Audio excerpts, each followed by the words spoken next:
বীরেন্দ্র কৃষ্ণ ভদ্র। মহালয়ার ভোরে যার কণ্ঠ শুনে ঘুম ভাঙে বাঙালির। রেডিওর এই প্রাণ পুরুষকে নিয়ে আজ যে কথা বলবো তা শুনলে চোখে জল আসতে বাধ্য। বীরেন ভদ্রের রেডিওতে কাজ করার সুযোগ খুব সহজে হয়নি। একসময় রেডিওতে অডিশন দিতে গিয়েও ফিরে আসতে হয়েছিল তাকে, কারণ তার নষ্ট এবং ভাঙা কণ্ঠস্বর। একবার ডিপথেরিয়ায় আক্রান্ত হয়ে প্রাণ সংকটে পড়েছিলেন বীরেন্দ্র। সেই সময় ইংরেজ ডাক্তার তার প্রাণ রক্ষা করতে পারলেও গলাটি আর বাঁচাতে পারেননি। তাই কণ্ঠের ভাঙা ভাবটি থেকেই যায় আজীবন। কিন্তু সেই গলাই বাঙালির মননে চিরস্থায়ী জায়গা করে নিল। 1937 সাল। সে সময় রেডিওতে টেপ রেকর্ডিং করা অনুষ্ঠানের চল ছিল না। আকাশবাণীতে সব অনুষ্ঠানই হতো সরাসরি সম্প্রচারিত। মহিষাসুর মর্দিনীতে যারা অংশ নিতেন তারা অনেক আগেই মহড়ার জন্য চলে আসতেন বেতারে। তবে বীরেন্দ্র কৃষ্ণ আগের দিন রাতে থেকে যেতেন রেডিও স্টেশনে। বাকি শিল্পীরা রাত 2টোর পর একে একে হাজির হতেন বেতার কেন্দ্রে।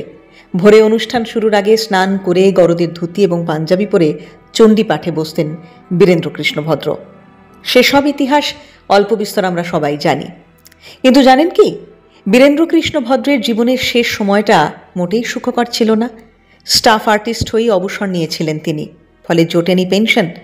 অবসরের পরে শেষ পর্যন্ত মহাভারতের কথা বলার জন্য সামান্য টাকা পেতেন তিনি, কিন্তু বাধা হয়ে দাঁড়ালো তাঁর স্মৃতিশক্তি।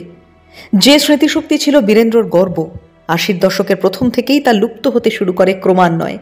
ফলে মহাভারতের কথা অনুষ্ঠানটি আর চালানো যায়নি। রবীন্দ্র সদনে সঞ্জীব চট্টোপাধ্যায়ের সংবর্ধনা অনুষ্ঠানে পৌরোহিত্য করছেন বীরেন ভদ্র।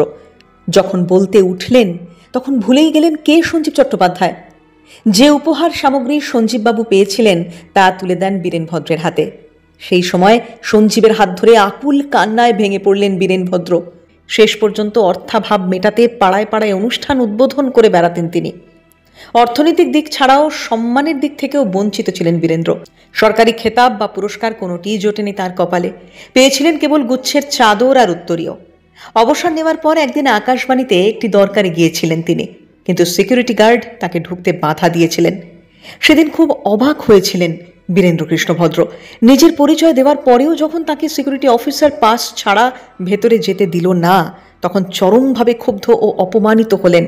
অভিমানের সুরে বলেছিলেন, ভাবতেই পারিনি সবাই আমাকে এত সহজেই ভুলে যাবে, কিন্তু আমাকে ভুলে গেলেও বছরে একবার সেই দিনটিতে মানুষ আমাকে স্মরণ করবেই করবে, আর তাতেই আমার তৃপ্তি। এরপর স্ত্রীর মৃত্যু, আর সেই সময় নিঃসঙ্গতা আরও চেপে ধরল তাকে। অবশেষে বুক ভরা অভিমান নিয়েই 1991-এর 3রা নভেম্বর পৃথিবীকে বিদায় জানিয়েছিলেন বাঙালির রেডিও পুরুষ বীরেন্দ্র কৃষ্ণ ভদ্র।